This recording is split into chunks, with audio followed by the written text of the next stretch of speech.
Hello, amazing entrepreneur. It's Tash Corbin here, and welcome to another episode of the Heart-Centered Business Podcast. This is episode number 354, which means you can find all the relevant links and show notes for today's episode over at tashcorbin.com/354. In today's episode, I'm going to help you deal with those emails, direct messages, and comments from people who seem to always want to get free advice from you, and it's starting to make you feel a little bit resentful. How do you deal with people consistently asking for free advice? How do you prevent people from wanting to constantly pick your brain for free? And what strategies can you use to turn those people into highly qualified leads and potentially paying clients? I've got 10 really sexy tips for you, so let's dive on in. I'm Tash Corbin, and this is the Heart-Centered Business Podcast.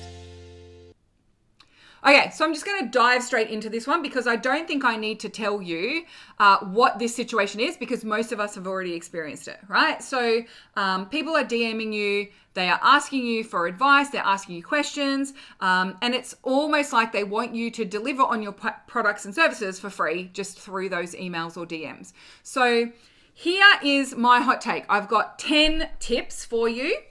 They might not be what you expect, but this is how I approach it, and it has helped me to turn this into a win, turn this into a business growth strategy, and ultimately it's helped me to be really clear on what are my boundaries, what am I willing to do for free, and throughout that whole process, it also informs a lot of my content as well. So, number one, these people who are sending you questions, asking for your advice, they are actually hot leads in your business.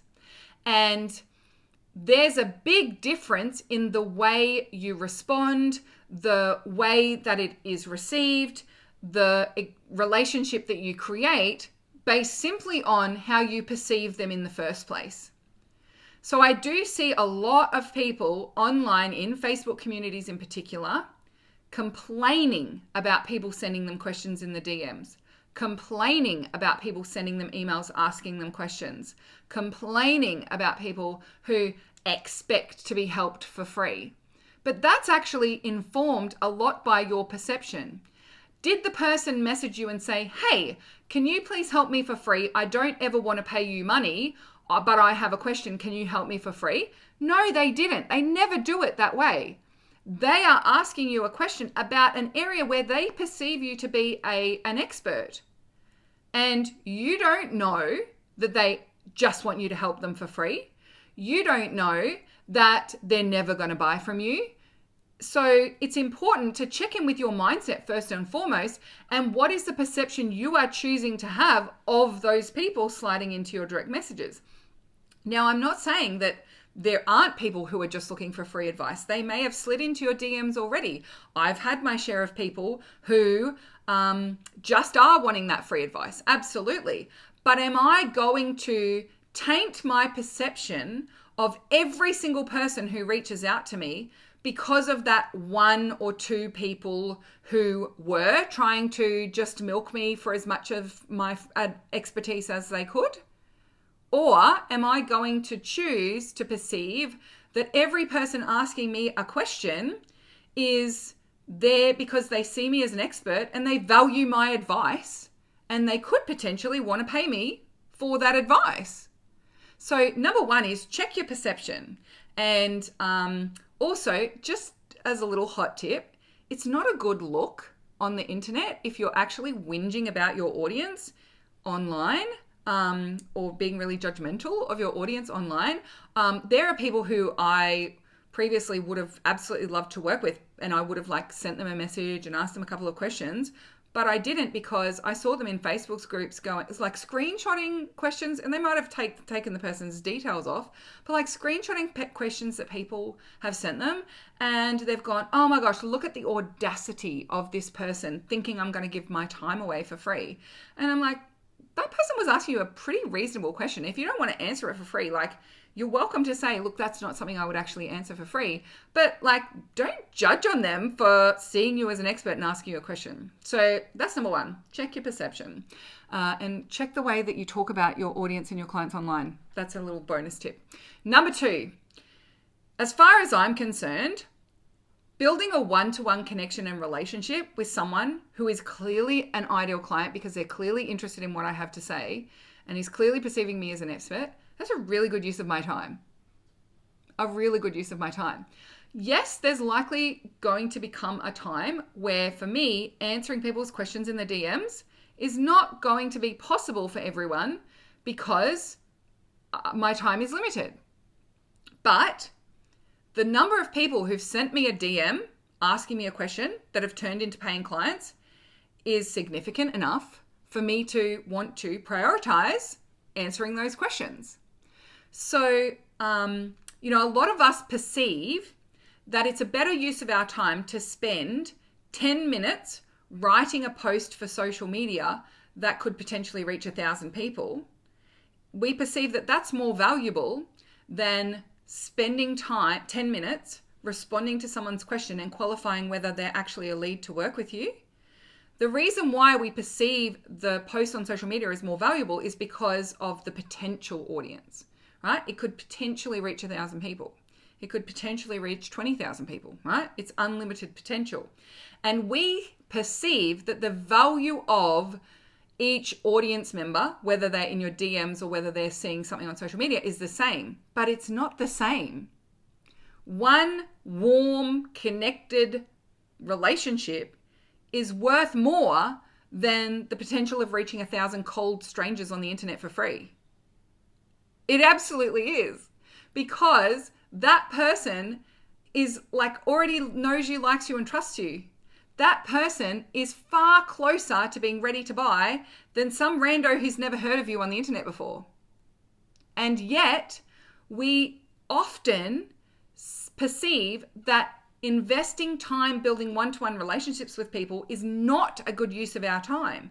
But as someone who has a Facebook community of 35,000 people, who has a mailing list in the 5 figures, who works mostly with people at scale, I still, to this day, see one-to-one relationship building and connection as a very valuable use of my time.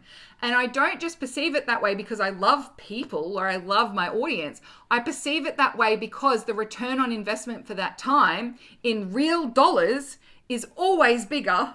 It's still bigger. I still get more return on investment from investing my time in one-to-one relationship building and connection than I do from any of those other broadcast strategies. And so until that changes, I will continue to prioritize that. So that is tip number 2. Number 3, see this as an opportunity to learn how to qualify people as leads. So this is an opportunity for you to practice asking really great questions. This is an opportunity for you to practice your qualifying skills. Are you good at qualifying leads? Or do you struggle to qualify because you haven't had enough practice? Someone sliding into your DMs or emails asking you a question about the very thing that you're an expert in is the perfect time for you to practice your qualifying skills. So see this as an opportunity to qualify rather than just being limited to having to answer someone's question for free and it potentially never leading anywhere. Seems simple to me, but a lot of people perceive this very differently.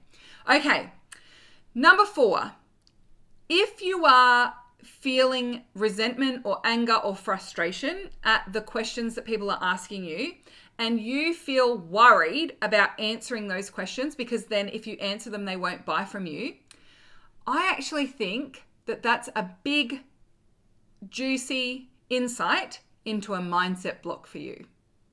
And I want to explain this one for you because I believe, not even really knowing you or whether I know you or not, I believe that the products and services that you sell are far more valuable than just the answer to one question. Far more valuable. I want to really hit this home. That belief that if I answer someone's question for free, they won't buy from me is actually built on fear. That belief is built on fear. I'm afraid that if I answer someone's question, they won't buy from me. That's exactly what it is. We miss out the I'm afraid when we say it, but that's actually what it is. I'm afraid that if I answer someone's question for free, then they won't have a reason to buy from me.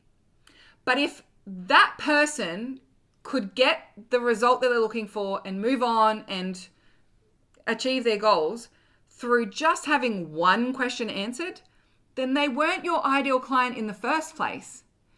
Your ideal clients are people who need your support and help to facilitate a transformation. And the value proposition of whatever you sell is far more than just the answer to one question. This comes from that culture of believing and training people to believe that they are one sexy little secret answer away from having the life or the result of their dreams. But we know that that's not true.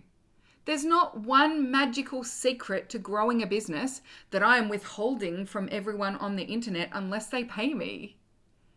Every single strategy that I teach in my programs, I have shared for free on the internet.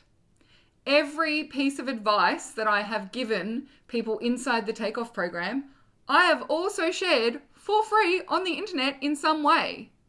The value of working with me in the Takeoff program is not all the little snippets of strategy, advice, or information that I have shared on the internet for free. The value of joining the Takeoff program is the transformation that occurs in you when you have a mentor and a step-by-step process to follow that takes you from where you are to making consistent sales online with a scalable marketing process. And I can't take you from there to there just by answering one question. If it was as simple as just answering one question, I don't think I'd have a valuable business model. So remind yourself that your products and services are far more valuable than one simple answer to one question. Really build up your belief in the value of what it is that you are selling. And actually, you will never have that fear again of, well, if I tell them the answer to that question, they won't buy from me. That fear is not necessary. And that fear doesn't actually serve you in building your business. So let's let it go. And we let it go by recognizing and reminding ourselves that the value that we have to share is not just one sexy little secret. It's not just one answer to a question. The value that we have to share is a deep and powerful transformation. And that is far more than you could jam into the answer to a question. Okay. Number 5, use this as an opportunity to craft your own words on how you respond to those inquiries, to those questions. So for some people, they don't want to answer any questions in the DMs or the emails. I love answering people's questions in the DMs and emails. I love answering people's questions. Like I literally have a page on my website, tashcorbin.com/question, where I encourage people to submit questions in for the podcast. And I often on this podcast will say, oh, if you've got any questions about that, like just send me a DM on Instagram. And when people DM me on Instagram with their questions, I answer their questions. So, but I also have my words, right? I have my way of answering it in a boundaried way, of answering it without necessarily telling that person, oh, I'll just keep doing this all day for you for free. So look at this as an opportunity to craft your words. I don't think that there are any magical words that I can give you that will work for every single person who listens to this podcast. I can help you craft your words, right? I can help you with some prompts and some things to think about, but see this as an opportunity to practice. I wonder if I said it this way, would that have the person recognize that that's a product that I could sell them? And that this is the last question that I'll answer for them for free. Or can I create some structure around the way that I answer questions that encourages people to then go and look at how we could continue working together? So number 5 is use this as an opportunity, craft your own words. Number 6, start your answer with setting the tone of how this goes. So actually on my website, if you go and submit a question on my contact form, right? If you go and submit a contact form on my website, right at the start, before you fill in the form, it says, whilst I do not provide free coaching by email, if you have a question about blah, blah, blah, blah, blah, right? So I'm already setting the tone there, right? I'm saying I don't do free coaching on email, but here's a space where you can ask me questions. If you've got a question about product, if you've got a question about tech stuff, if you've got a question about something that I've shared, like you're more than welcome to fill this in. But I've made it clear from the start, I don't do free coaching on email. So I'm just setting that expectation nice and early. So sometimes also if people will send me a question and it's not something that I would want them to be like continuously asking me questions about, I'll start by saying, hi, thank you so much for sending this through. Look, I don't normally answer questions like this one-to-one. This would be something that would be answered inside my takeoff program or in a one-to-one mentoring session.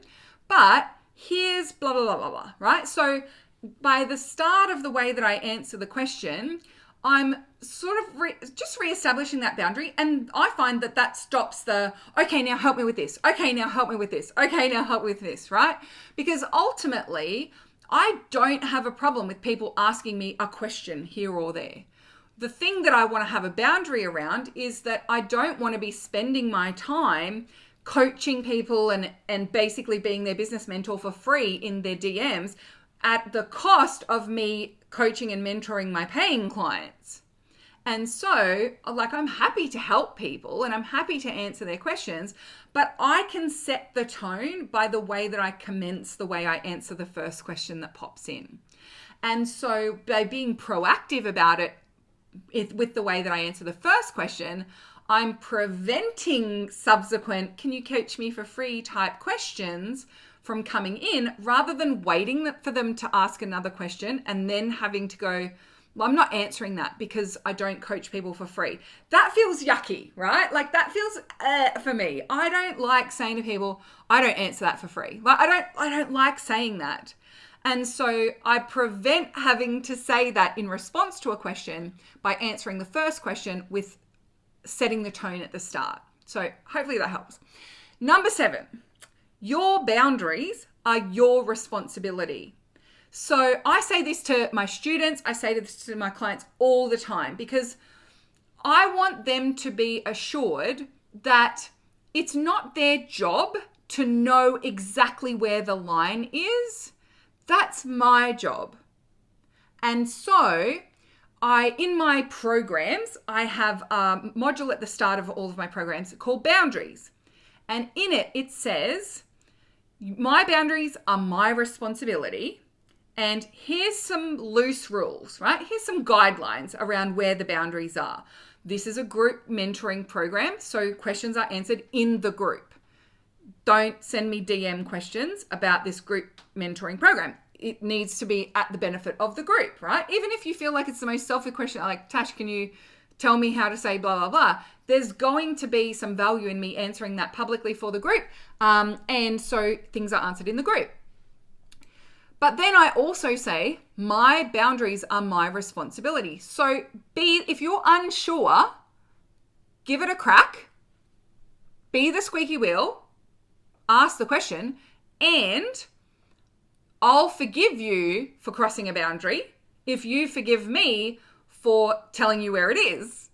Because I would rather people nudge up against my boundaries and get the most value out of working with me, rather than sit back in fear, wondering and worrying whether they're allowed to ask that question or not, but never being able to ask the question and being stuck. I don't want people to be stuck. Now, I've got a really good example of this. Inside the Takeoff program a little while ago, someone asked a question. They said, I'm not sure if I'm allowed to ask this question here, but I'm going through the Takeoff program and I see that you suggested this model of strategy, and I also follow this other person and they have this model of strategy, and I'm just wondering, why is it that you recommend it that way over this way? And if I was to do it her way, would I still be able to get your help and support with that, right? Really good question. And I was like, don't ever apologize for asking a question like that. I am 100% happy to address ideas or strategies or things you see out there on the internet, because I see myself as a shiny object blocker for a lot of people. But sometimes there are things that you find out on the internet and they are a good idea. So I'd rather you come and ask me rather than like half doing that strategy and half doing the strategy that we had agreed on for you as well. And so I answered very fully, like, here's why I don't recommend that. But if you were to do it that way, this is what I would be doing. And here's how we make sure that it's going to still move you towards getting high profitability very quickly. And there were about 7 people who commented, oh my gosh, thank you so much for asking this question. I realized this has kind of been floating around in my brain for a little while as well, but I didn't feel like hadn't quite formed the right question. I couldn't articulate why I felt like it might be a good move for me. And so, like, that is absolutely brilliant and beautiful. I'd rather the person ask the question than to not ask the question in the first place. So when we view the world through this lens of, look, my boundaries are my responsibility, I can give people guidelines about where those boundaries lie, but I don't resent anyone for crossing a boundary accidentally if it, like, they were unsure whether that was something that was allowed or not, right? I don't ever resent someone for accidentally crossing a boundary. If someone continuously crosses that boundary, even after I've reinforced it, then I'm going to take more assertive action on reinforcing that boundary. But ultimately, I think if we just approach it as though my boundaries are my responsibility, I'm allowed to, people are allowed to test those boundaries and ask questions if they're unsure, and I'm allowed to let them know where the boundary stands, and we're all going to be okay with that. It's just it makes me breathe a sigh of relief. And actually, a lot of people, when they first join the Takeoff program and they watch that boundaries module, they come straight into the group and say, oh my goodness, thank you so much for that boundaries module, because I was so unsure about what to do and whether I was going to be like what I was allowed to ask and what I wasn't allowed to ask. And I just feel this sense of relief that it's really clear, and I know I'm not going to get in trouble if I accidentally trip over a boundary. And so it's a really beautiful gift that you can give your audience, that you take responsibility for your boundaries, but you also know how to reinforce them without getting all resentful and upset at someone when it might have been an accident. Number 8, you don't have to answer the question just for that one person.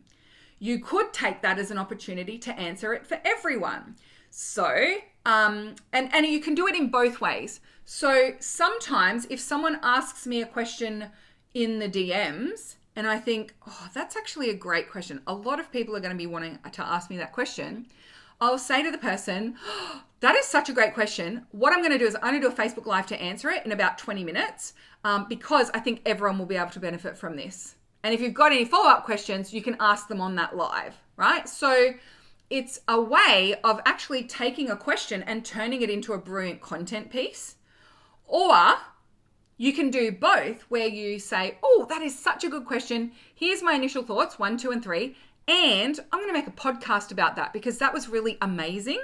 So make sure that you're on my mailing list and that you can keep an eye out for that podcast episode. So see how, like, that question, rather than being a source of frustration or resentment, now becomes a source of content ideas.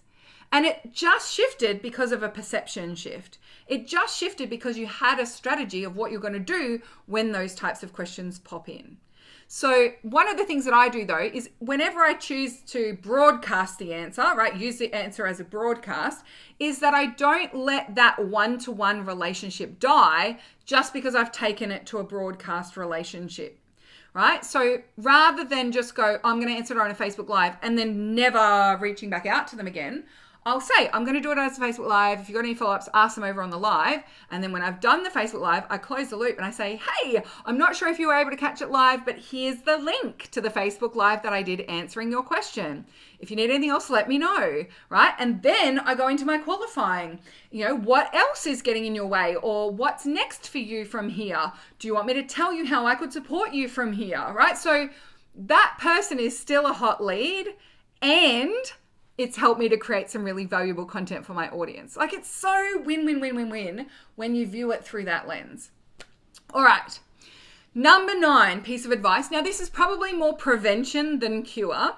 Is do you make it really clear and obvious that you are a business, that you charge for services that could have solved that problem for the person. Now, this one is has become more and more required in the age of content-driven business models. So a content-driven business model might be having a free blog or being an influencer, right? There are so many influencers and bloggers and people out there at the moment who they make their money from partners and brand sponsorships and advertising dollars and that kind of thing, that it's not obvious that you actually have a service. It's not obvious that you sell mentoring sessions or coaching, or that you sell a service that actually helps in this space. We need to make sure that we make it obvious that this is a business, that you're not just getting your funding from partners and sponsorship and advertising, that you actually have a service that delivers on this outcome, and that's why you've created this content. And so, this has happened to me, right? Where I have followed someone on Instagram and I assumed that they were an influencer model just because of the way that they talked about what they did. And I saw that they had brand partnerships, and they had never once talked about their coaching, their offers, the things that they sold.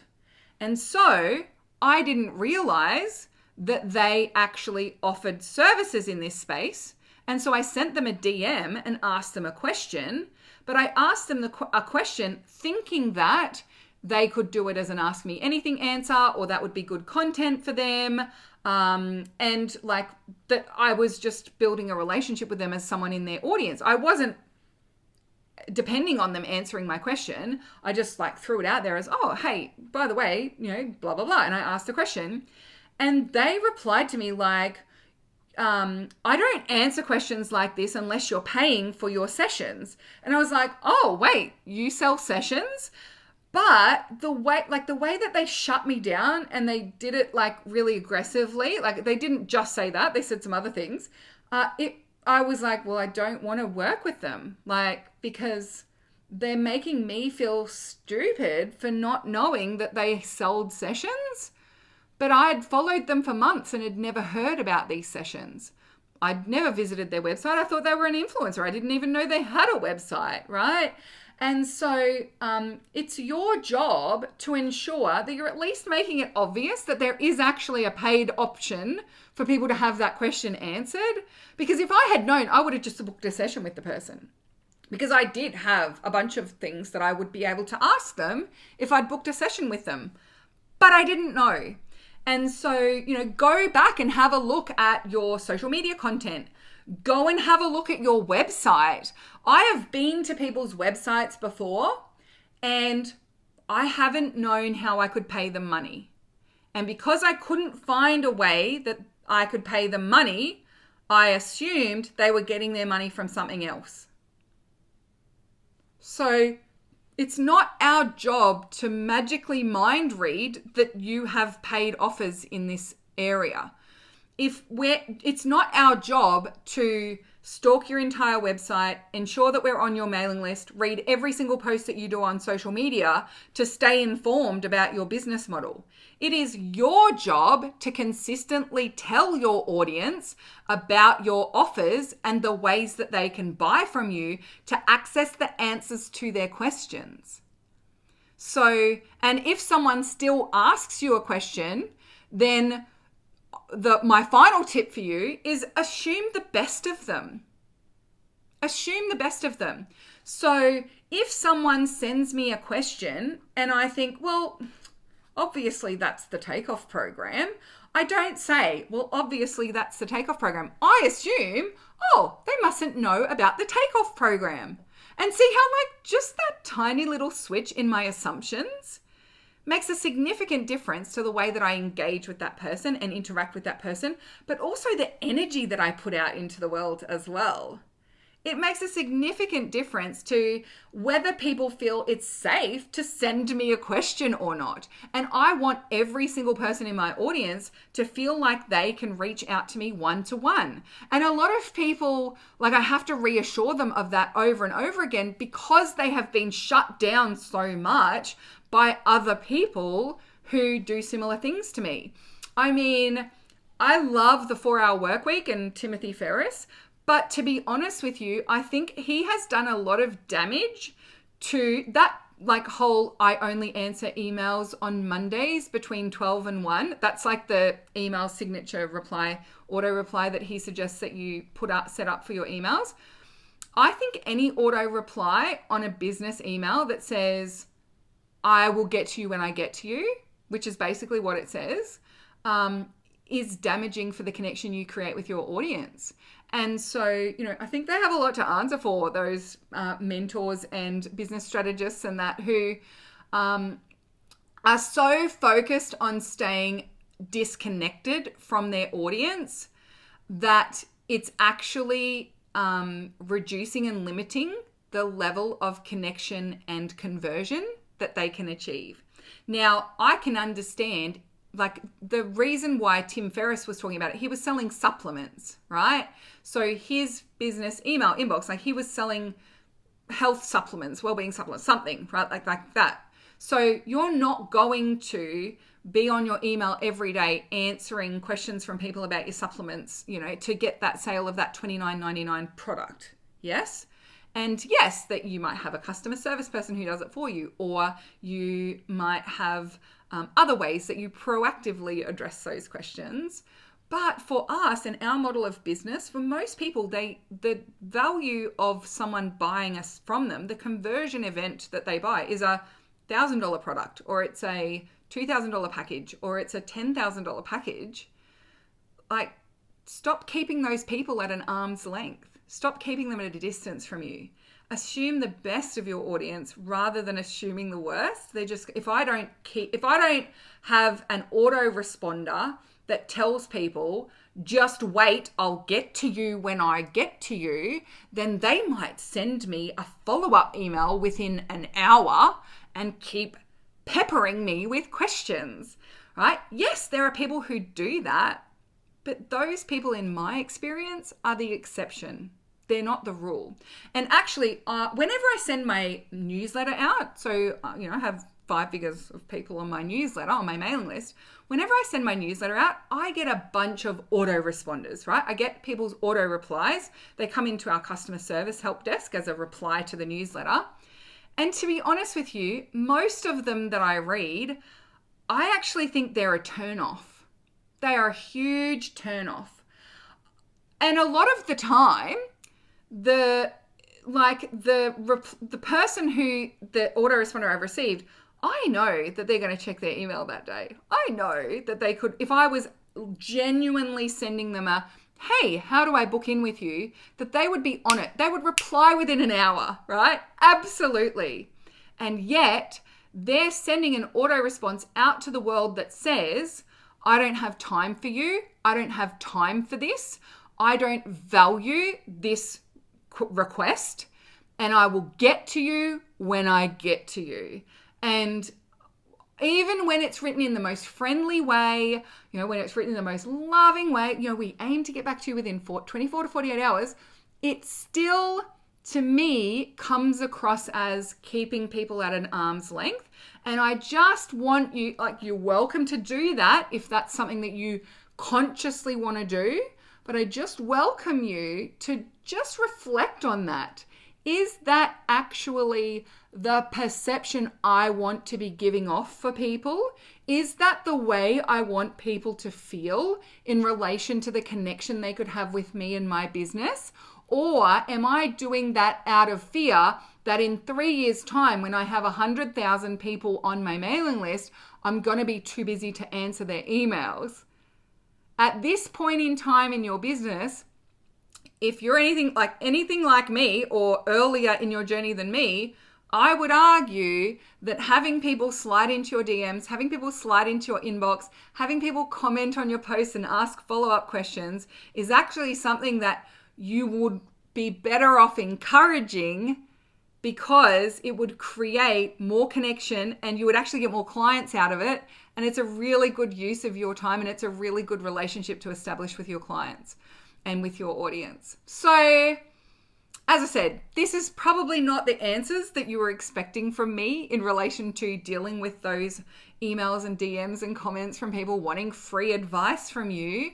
But it is truly how I feel, and I actually think it's the most helpful answer for most people who are listeners to my podcast. So thank you so much for joining me for this episode of the Heart Centered Business Podcast. And just a quick reminder, with the show notes of today's episode, 354, tashcorbin.com/354, I'll put the link to come and ask me a question. Because I actually want you to ask me a question. I love when you slide into my DMs and ask questions. I love when you send me questions for ideas for things for the podcast. Not just because you might potentially buy from me one day, but because I value that connection that we have, even if you never buy something from me. I value the insight it gives me as to what people are looking for help with at the moment, regardless of whether you buy from me ever or not. And I also know that for a lot of people, the reason that they're asking that question is because they want to achieve something that if they joined my program, I could help them achieve it.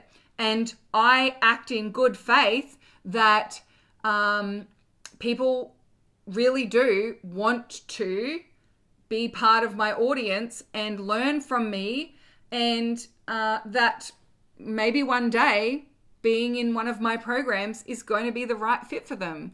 And by developing that relationship, by having that connection with you, I hope that it continues to build your trust that I am a deeply caring mentor who has your best interests at heart and really wants to help you to succeed, because I know that a rising tide lifts all ships, and I am deeply invested in the success of my clients and the success of my audience. I want us all to have more money, to have more economic power, to have more wealth, because I know regardless of whether I get part of that wealth or not, it's going to make the world a better place.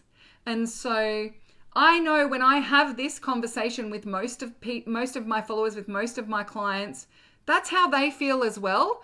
But they've been led to believe that having a distance-based, fear-based approach to freebie people chasers, to people who time wasters who are asking them all these free questions, is the stronger position to put themselves in. And actually, I don't believe it. And when we unpack where it's come from, most of my audience don't believe that either. So thank you so much for joining me for this episode. Until next time, I cannot wait to see you shine. Bye for now. Would you like more tips, tools, and resources to help you grow your heart-centered business? Head to tashcorbin.com today.